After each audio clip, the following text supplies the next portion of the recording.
gadget, gaya po ng cellphone sa loob ng klase, nais nang ipagbawal sa isinusulong na panukala ngayon sa Senado. Pabor ako dyan. Kausapin natin si Sir Willie Rodriguez ng National Parent Teachers Association. Willie, good morning. Ay, sir, sa pong magandang umaga po. Opo, Will, sa ngalan po ni Kong Erwin Tulfo, this is Aljo Bendijo. Pabor ba kayo na ipagbawal ang cellphone o anumang gadget sa loob ng classroom kapag may klase ang mga estudyante? Yes po, no, Okay. pabor po tayo dyan, ano? Talaga po dapat ipagbawal yan during class hours, ano po? During class hours lang po, magkakaroon ng bakante ang ating mga mag-aaral sa paghawak ng cellphone.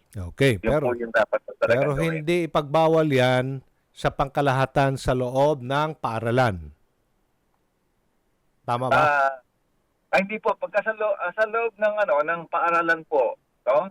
Pwede po siya, no? Pwede. Yan po yung maaaring gawin. Pero po, pagdating po sa loob ng schoolrooms, ay bawal na po. Okay. Sa klase lang bawal. Yan naman yung Opo. sinusulong yata ni Senador Gatchalian.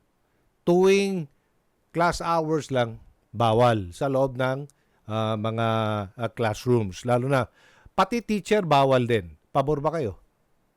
Yes po, pabor na pabor po tayo yan dahil po dito, teachers should set a good example po para masunod po ng mga bata. Yan naman Yung po dapat. yan naman ang hirit ng mga estudyante.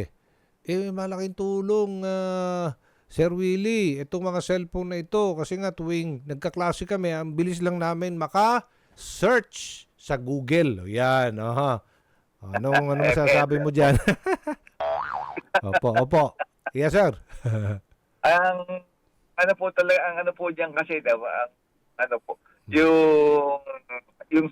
ang bata po ngayon kasi sobra sa social media pati po yung ating mga teachers ang po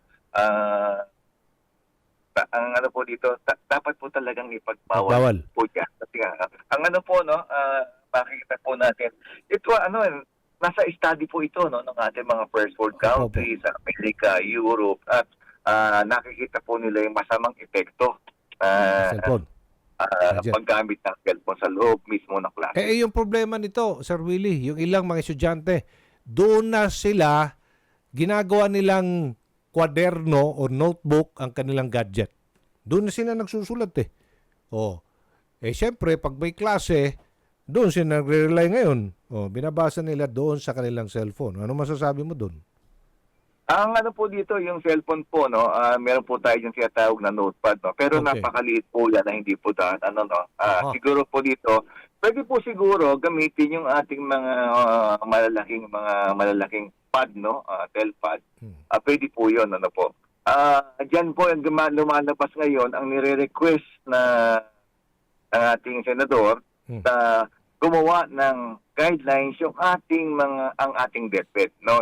Ang po dito, meron po yung mga, siguro po may po tayo na yung iba pwede, pros and cons, papayagan kung malalaki po yung ginagawa nilang notebook, no? Yung notebook po, hindi po cellphone. Okay. Maraming salamat po sa inyong oras, Sir Willie Rodriguez, ng National Parent Teachers Association. Thank you po. Maraming po salamat. Thank you po.